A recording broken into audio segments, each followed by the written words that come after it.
Buenas tardes, chiquillos.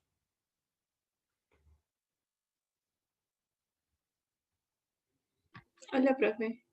Hola. Vamos a continuar con la clase.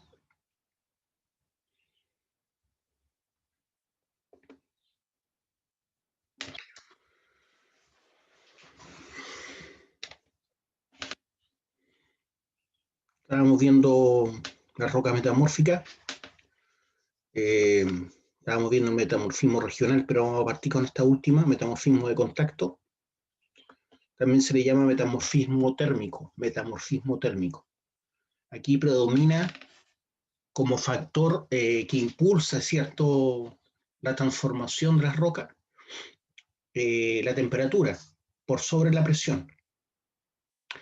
La temperatura por sobre la presión. Se genera por la intrusión de cuerpos ígneos, ¿cierto? O cuerpos magmáticos que al encontrarse cerca de las rocas originales, debido al cambio de temperatura brusco, se genera una aureola de contacto con la roca encajante.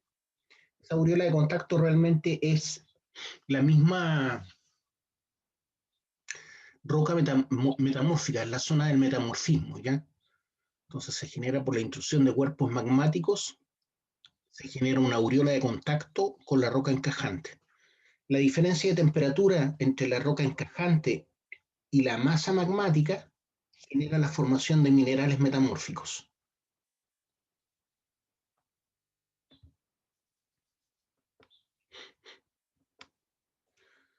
Esa es la aureola de contacto, ¿eh?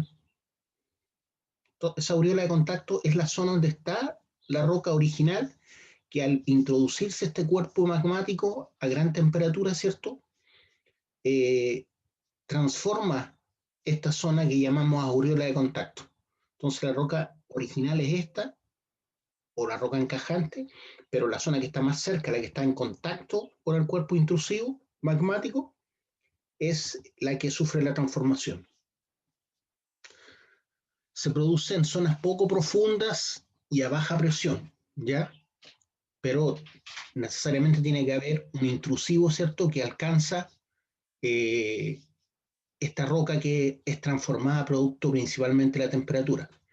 Las rocas serán de grano fino, ¿ya?, que significa que los cristales puede que no se vean o puede que necesite de lupa para verlo, color oscuro, sin foliación, duras pero frágiles. En general, casi todas las cosas que son muy duras son frágiles, ¿ya? Un ejemplo de rocas metamórficas que sufren de metamorfismo contacto son las cornianas. Las cornianas. Metamorfismo regional, también llamado dinamotérmico. Actúan igualmente la temperatura y la presión en el metamorfismo regional.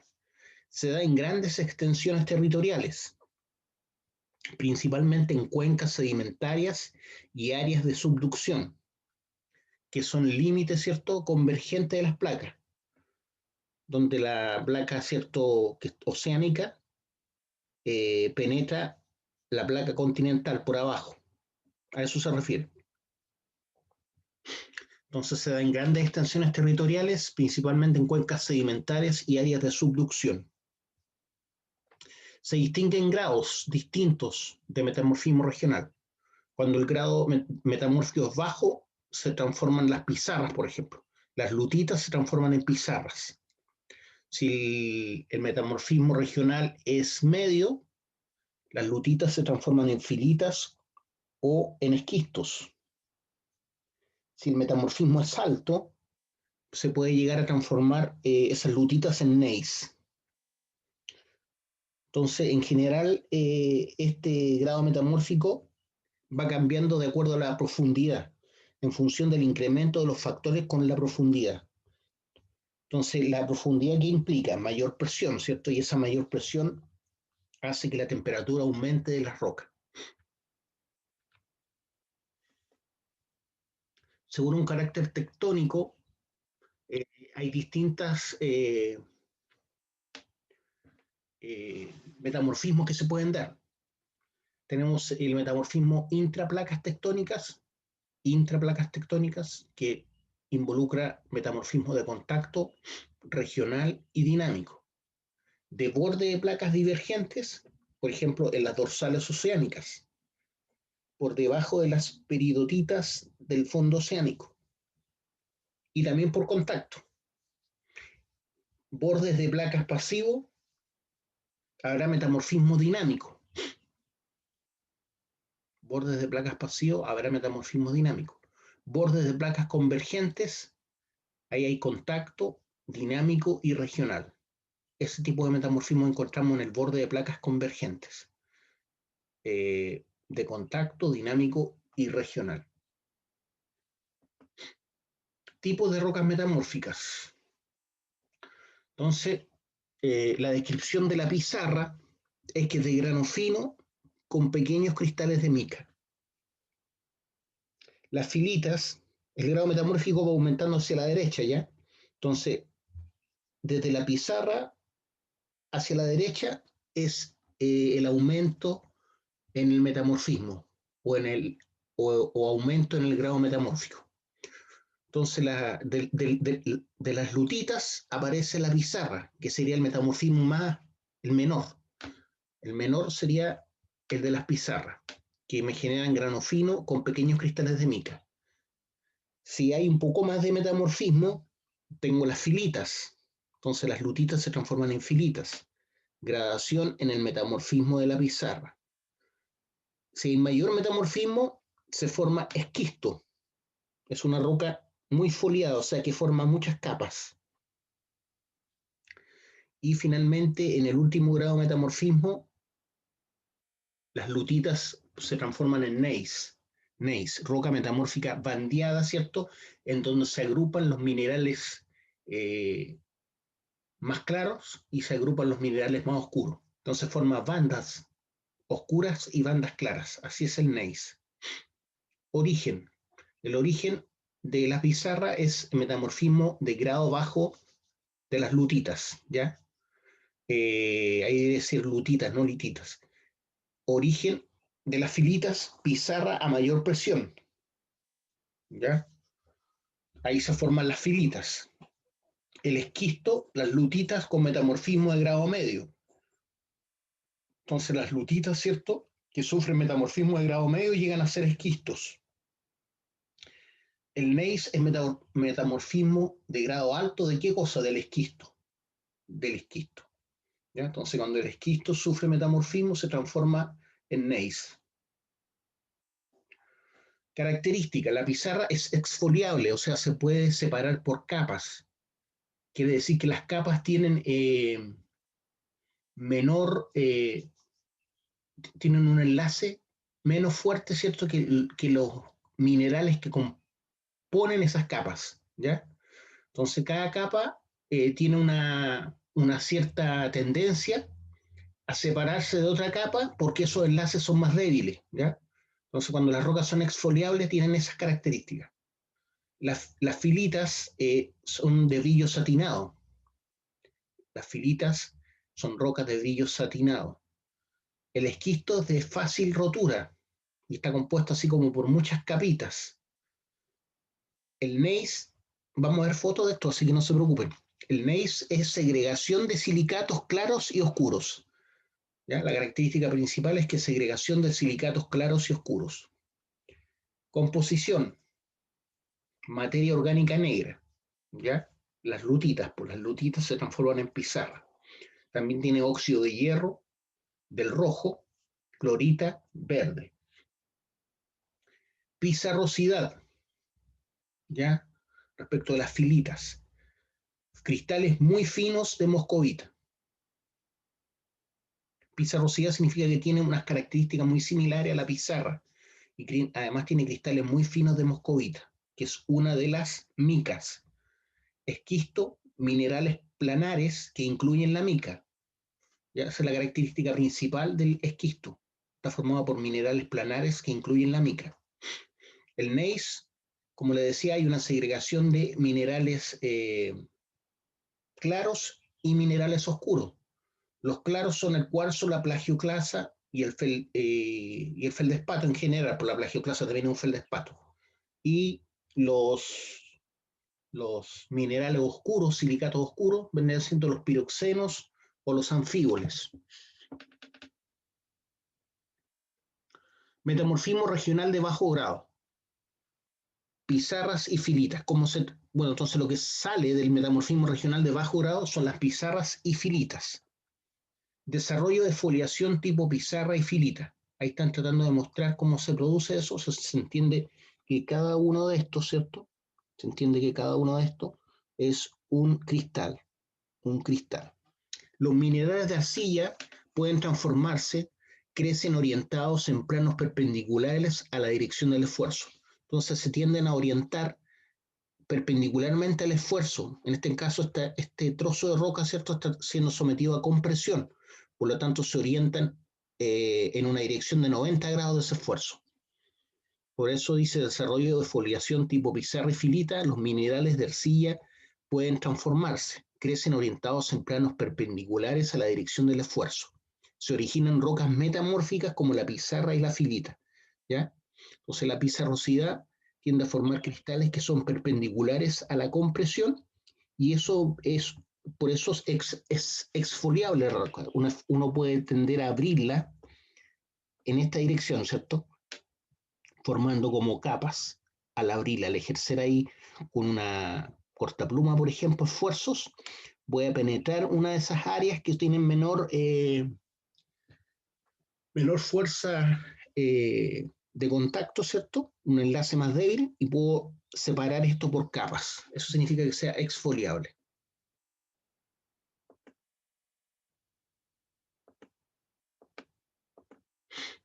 Pizarra. Los cristales no pueden ser observados a simple vista.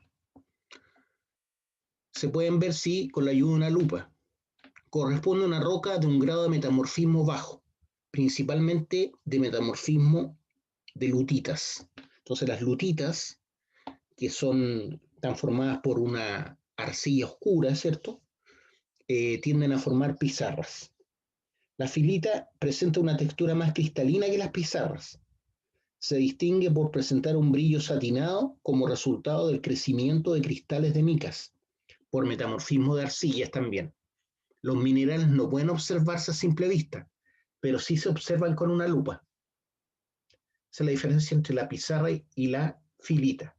Entonces son muy parecidas, pero la puedo distinguir porque presentan una textura más cristalina que las pizarras y se distingue por presentar un brillo satinado. Ya el satinado parecía la seda.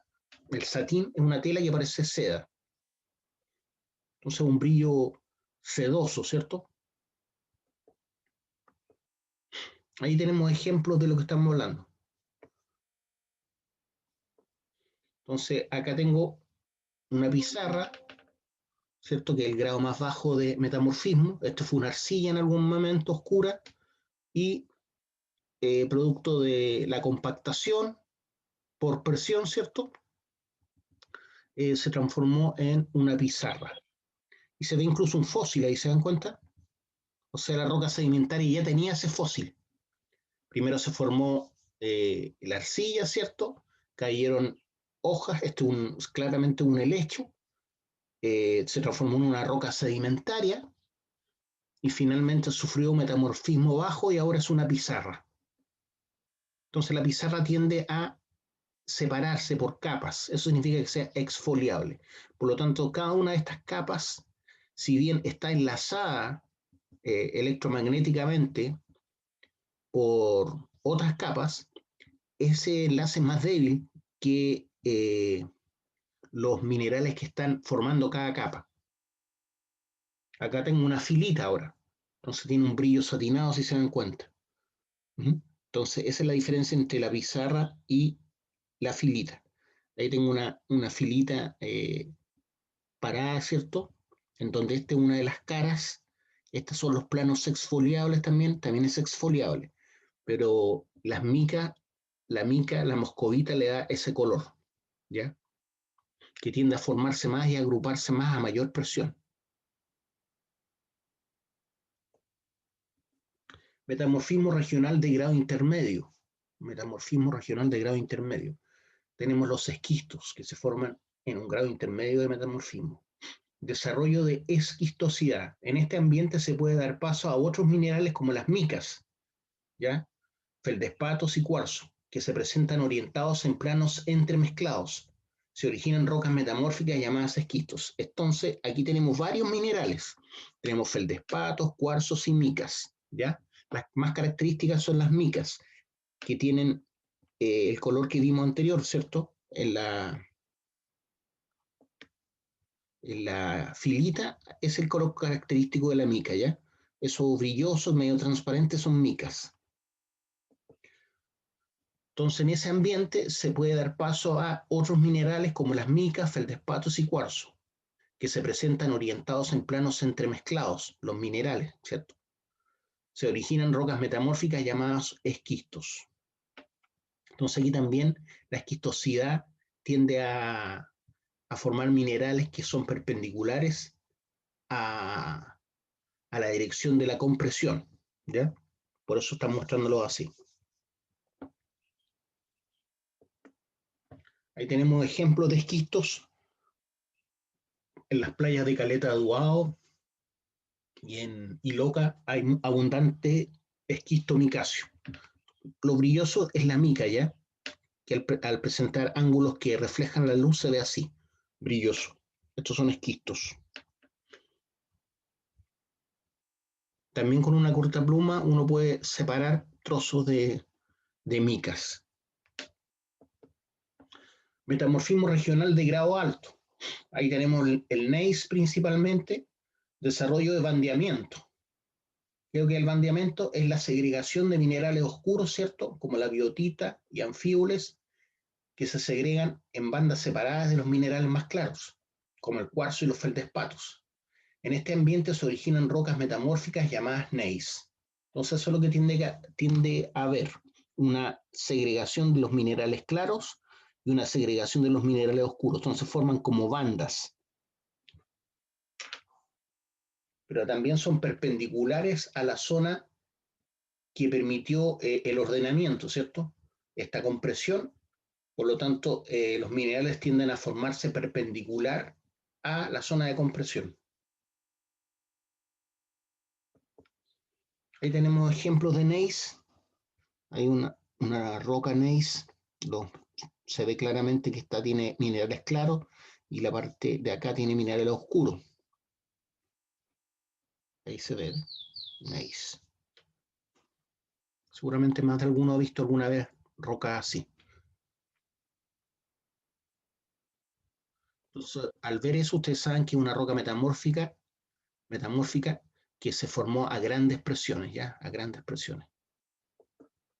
Rocas metamórficas no foliadas ahora, no foliadas, o sea que no forman capas o hojas de minerales. Otro grupo de rocas metamórficas no presentan foliación, las anteriores sí presentaban foliación, las podíamos separar por capas. ¿Por qué? Porque era más fácil fragmentarla o separar sus partes por esas capas. Ahora estamos viendo rocas metamórficas no foliadas, o sea que no se pueden separar por capas fácilmente. Otro grupo de rocas metamórficas no presentan foliación debido a que no poseen minerales de hábito alargado. Entonces, para que una roca presente esta característica de foliación o exfoliable, tiene que tener minerales de hábito o de forma que tiende a cristalizar de forma alargada, Ese es el hábito de los minerales que conforman las rocas metamórficas foliadas. En este caso no. Y como resultado de los esfuerzos direccionales no se genera foliación. Las rocas metamórficas no foliadas están compuestas principalmente por un solo mineral, o este es el más abundante en la roca, como por ejemplo las areniscas, ¿ya? Las areniscas. Entonces las areniscas están básicamente compuestas por cuarzo principalmente, y también tenemos las calizas que se transforman en caliza y dolomita. Entonces la caliza al metamorfizar se transforma en mármol y las areniscas se transforman en cuarcita. Las areniscas, que son rocas sedimentarias, se transforman en cuarcita Y las calizas, ya sea caliza o dolomita, se transforman en mármol. En mármol. Esas serían las rocas metamórficas no foliadas. Tipo de rocas metamórficas. Entonces tenemos el mármol, que ya sabemos que su origen son las calizas. Es una roca cristalina y puede aparecer bandeada. Puede tener bandas de colores claros y colores oscuros. No siempre. Tenemos la cuarcita también, que como les dije, su origen es la arenisca, que es una roca sedimentaria, que se ven claramente los granos de arena, pero están sedimentados, conformando una especie de cemento arenoso.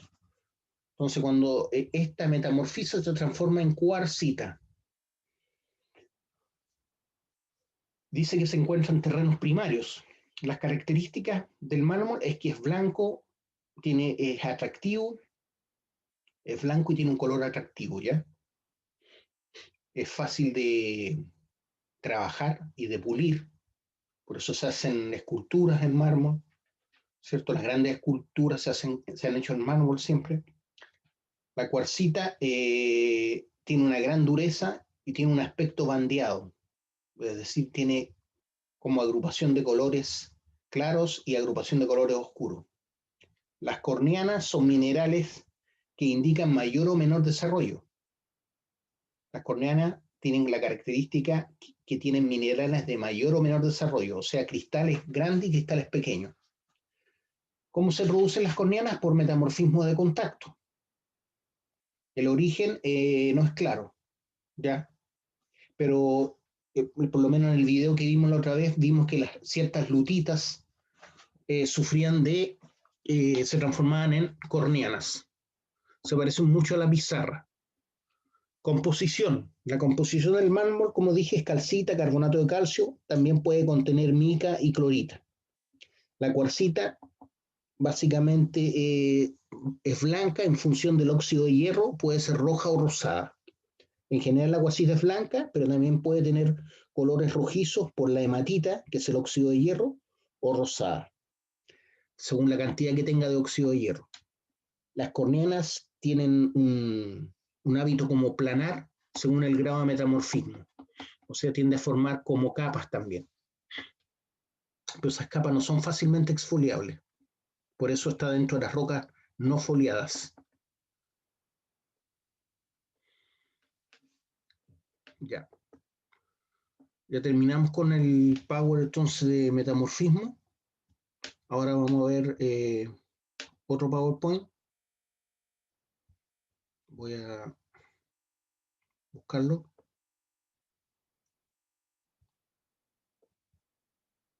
Vamos a empezar a estudiar los minerales y sus propiedades. ¿Ya?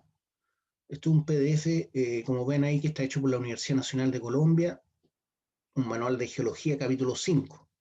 Entonces, lo primero que vemos son las definiciones, como son los minerales. ¿Qué son los minerales? Son sustancias sólidas, naturales y homogéneas, con composición definida, ¿cierto?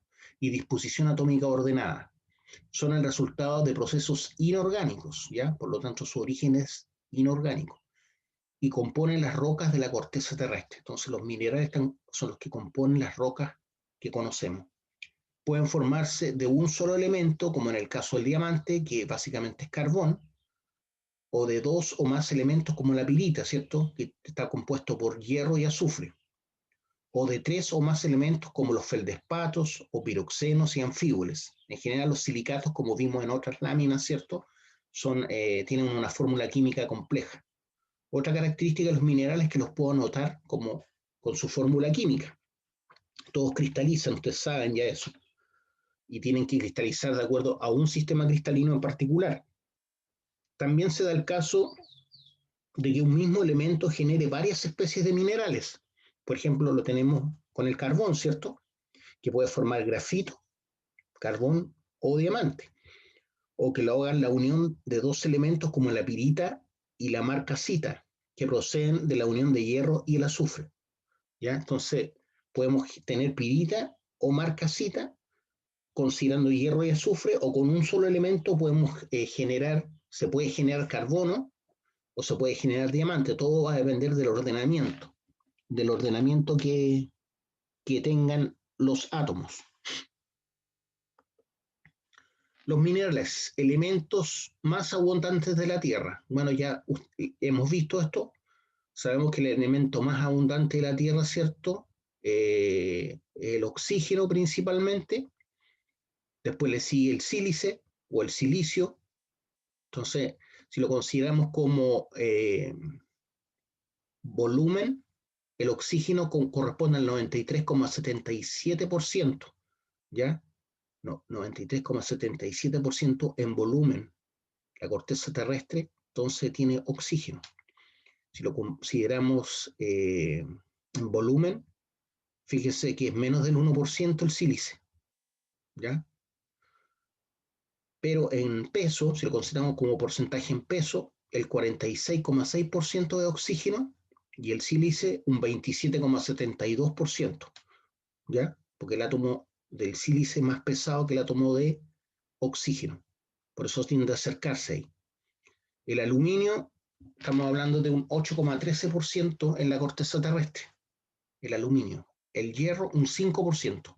Todos estos son los elementos más abundantes de la corteza terrestre, ¿ya? El hierro, un 5%. El calcio, que también es un metal, 3,63%. El sodio, también es un metal, 2,83%. El potasio también es un metal, 2,59%. Ya les había hablado del litio, que también es un metal, ¿cierto? No aparece acá. Potasio, 2,59%. Magnesio, 2,09%.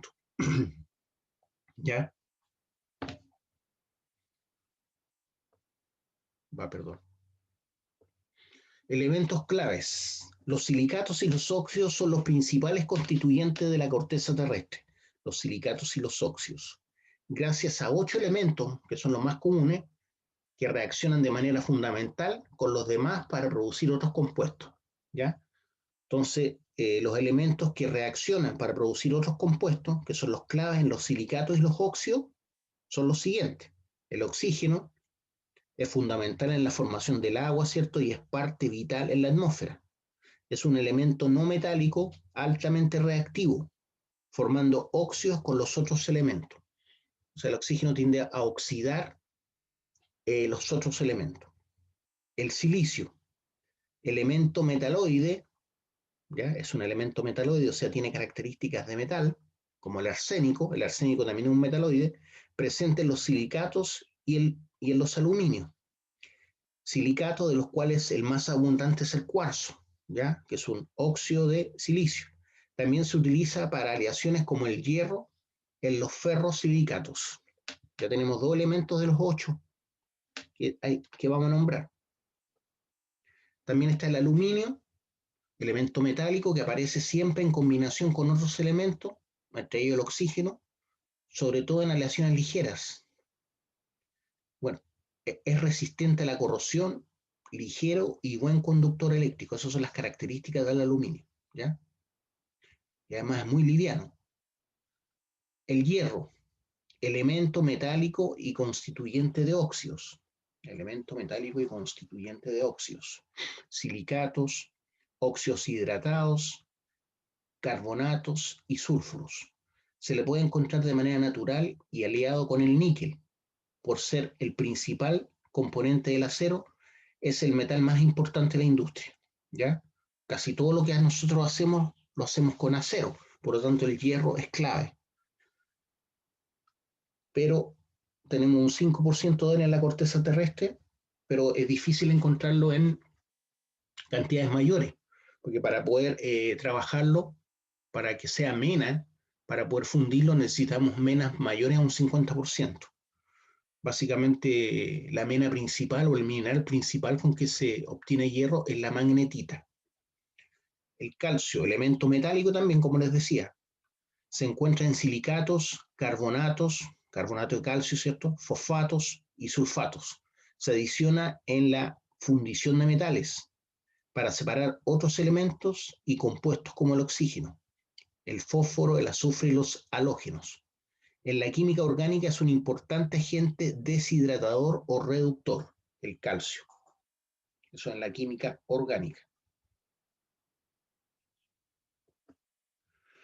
El sodio también es un elemento metálico, como les decía, que reacciona violentamente con el agua. Se encuentra en silicatos y carbonatos hidratados. Se usa como núcleo en los cables eléctricos. Bueno, el nitrato de sodio, ¿cierto? Es básicamente lo que conocemos como el salitre, ya que también es un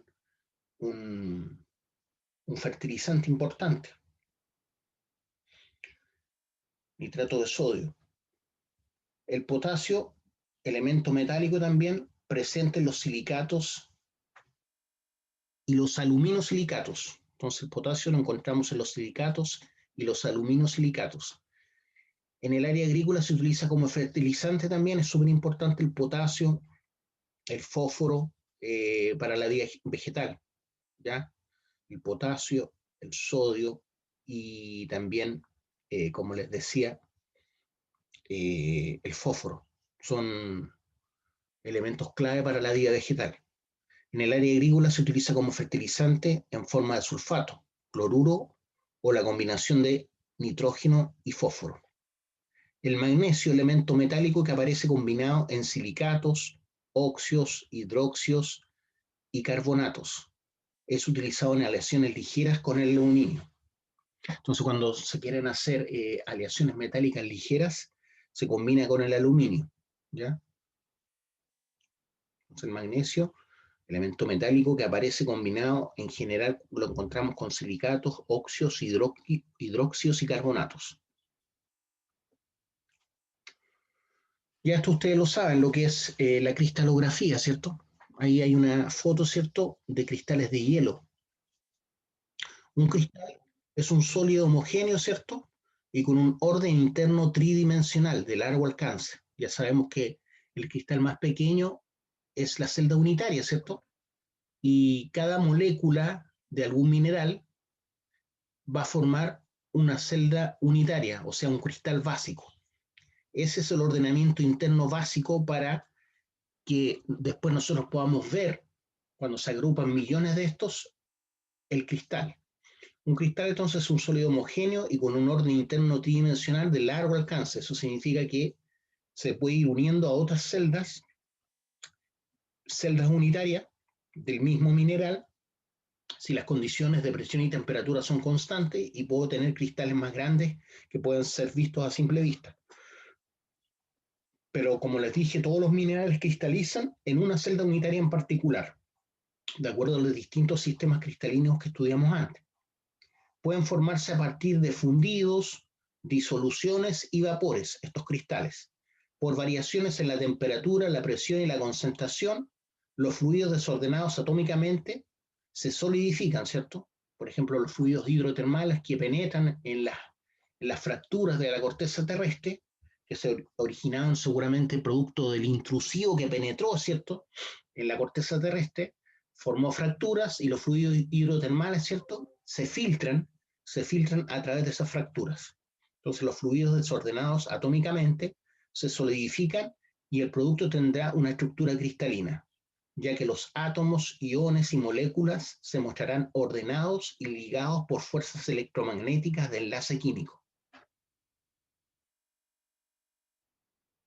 Si la cristalización es partir de un fundido, el descenso de la temperatura ocasiona que en un punto dado los elementos, las moléculas y los iones vayan perdiendo movilidad y se alineen y aproximen, favoreciendo los enlaces de reacción, ¿ya? Entonces, en la medida que el fundido o el fluido hidrotermal baja de temperatura, las moléculas, los átomos tienden a juntarse y ahí es donde los enlaces reaccionan, ¿cierto? Y se producen estos cristales. Es el caso del hielo, por ejemplo, a partir del agua, y las rocas ígneas a partir del magma. Si el proceso de cristalización se hace por disolución, como la sal en agua, ¿cierto? Al evaporarse el agua se tienden a formar los cristales de sal y perder temperatura y presión. Los iones de cloro y sodio se van separando de la solución y forman un cuerpo cristalino, así como se produce la halita, así es el nombre que tiene la sal común, ¿ya? El cloruro de sodio. Entonces, si el proceso de cristalización se hace por disolución, como la sal en agua, al evaporarse el agua y perder temperatura y presión, los iones de cloro y sodio se van separando de la solución y forman un cuerpo cristalino. Cuando los cristales, perdón, cuando la cristalización se da por el enfriamiento de un vapor, como en el caso de la nieve, que se forma a partir del vapor de agua que está en las nubes, ¿cierto? Los átomos y las moléculas interactúan aproximándose entre sí hasta alcanzar el estado sólido. Esto se denomina desublimación, desublimación. Eso es lo que quería decir arriba, ¿eh? Dice cristales de hielo obtenidos por sublimación. No, es desublimación. Ya, porque la sublimación es cuando el sólido se transforma en gas. La desublimación es cuando el gas se transforma en sólido.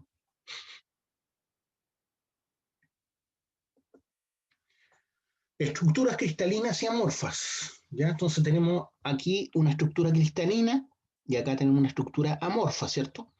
Cuando hay estructura cristalina, cuando hay simetría.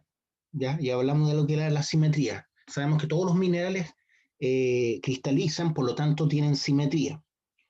Para que la solidificación de los materiales termine con la formación de cristales, es muy importante la velocidad a la que decrece la temperatura, pues si ella termina siendo muy rápida, muy alta esa velocidad, el crecimiento y alineación de los cristales será amorfo, como la figura de la derecha, así como se forma, por ejemplo, la piedra pómez, ¿ah?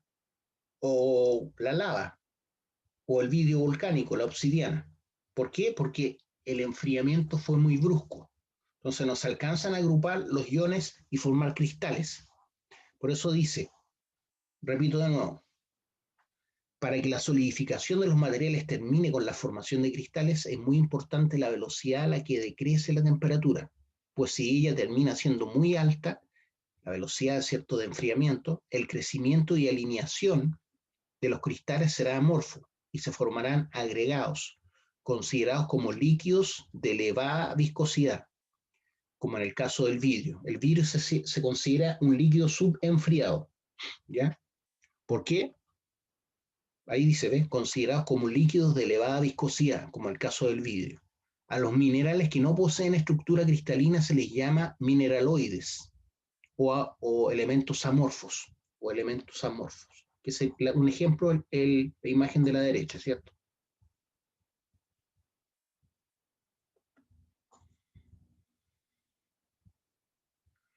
Enlaces, estructuras, aleaciones, átomos de cloro y sodio compartiendo electrones, ¿ya? La forma atómica del cristal se mantiene por fuerzas de tipo electromagnético, donde los átomos se unen por su estado eléctrico, expresado en su último orbital. Entonces, los electrones que saltan o reciben electrones son los últimos orbitales, ¿cierto? Los enlaces químicos de este tipo pueden ser iónico, covalente y metálico. Además, se presentan algunas estructuras que permiten ciertos estados de transición, como las que se llevan a cabo dentro del carbono y el silicio. Aquí están mostrando, ¿cierto?, un átomo de cloro y sodio compartiendo electrones. Aquí está el cloro y acá está el sodio. Estos son dos cloros, perdón.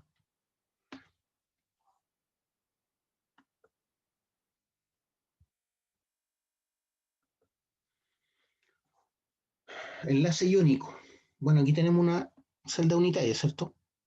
Aquí hay una celda unitaria o varias celdas unitarias.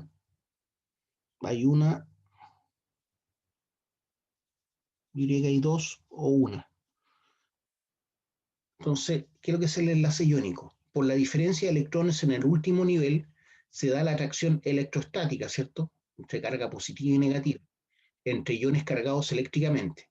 Caso del catión de sodio y el anión de cloro, originando un compuesto cristalino llamado cloruro de sodio, ¿cierto?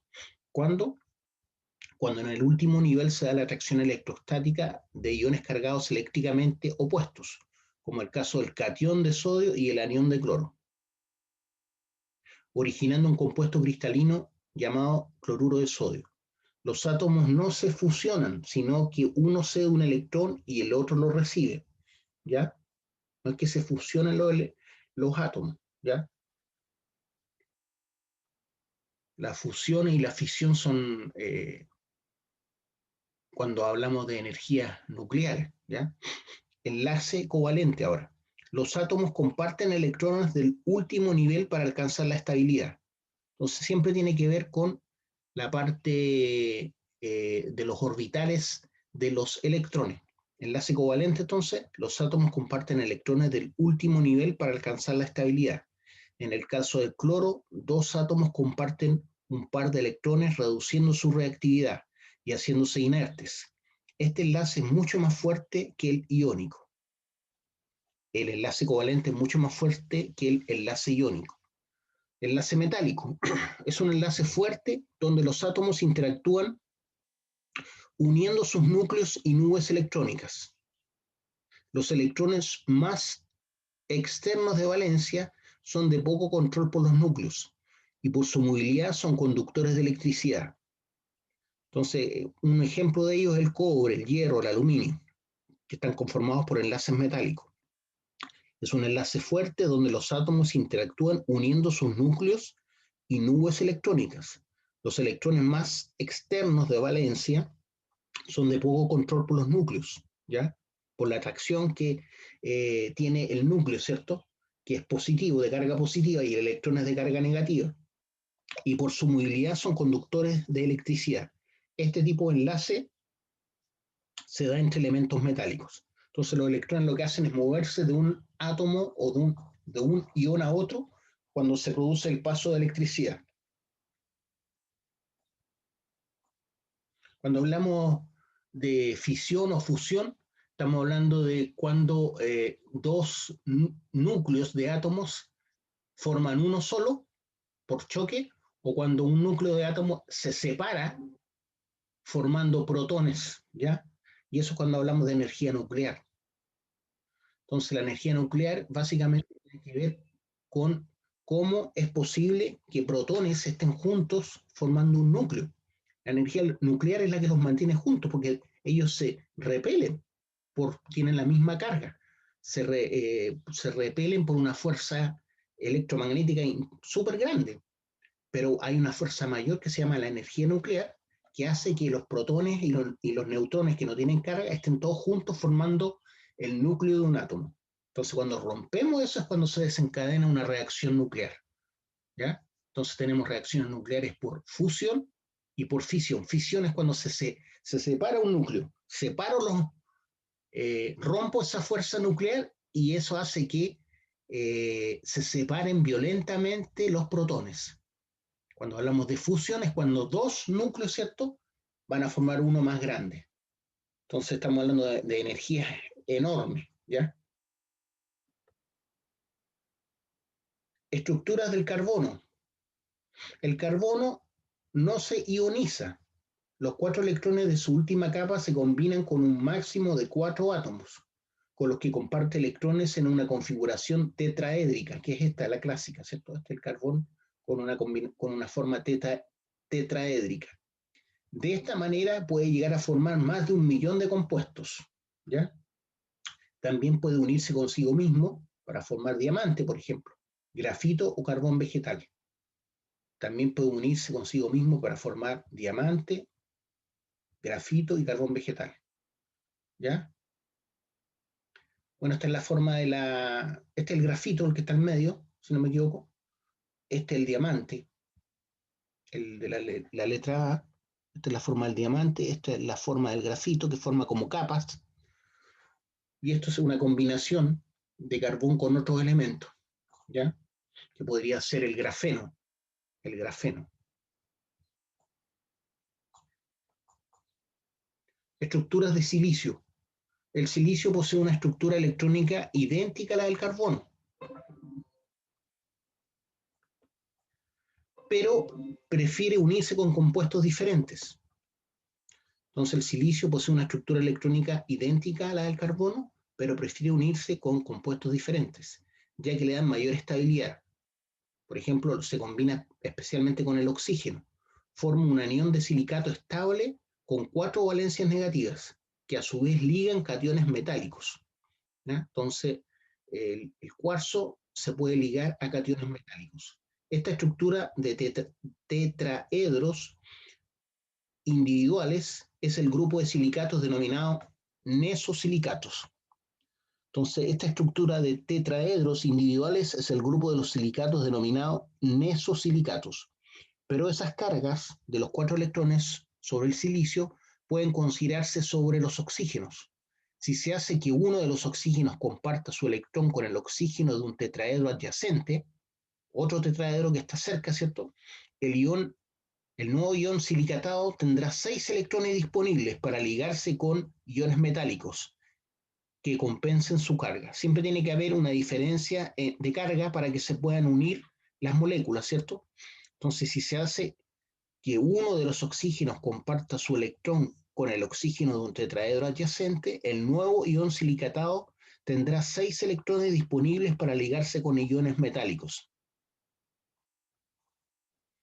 Ahí tenemos las micas, su fórmula, los anfíboles, su fórmula, ¿ya?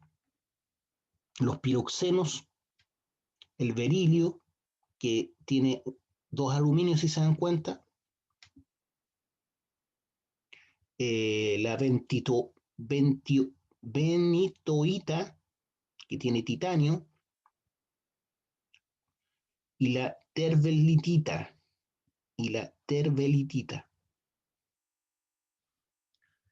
el zircón, que tiene circonio. Ya, chiquillos, por hoy día lo vamos a dejar hasta acá.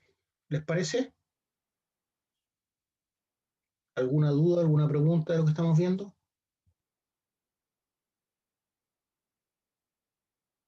¿Dudas, preguntas?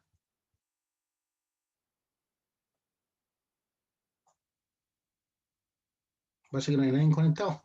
No, profe, yo no tengo duda. Ya, No, profe. ya lo vamos a dejar hasta acá entonces.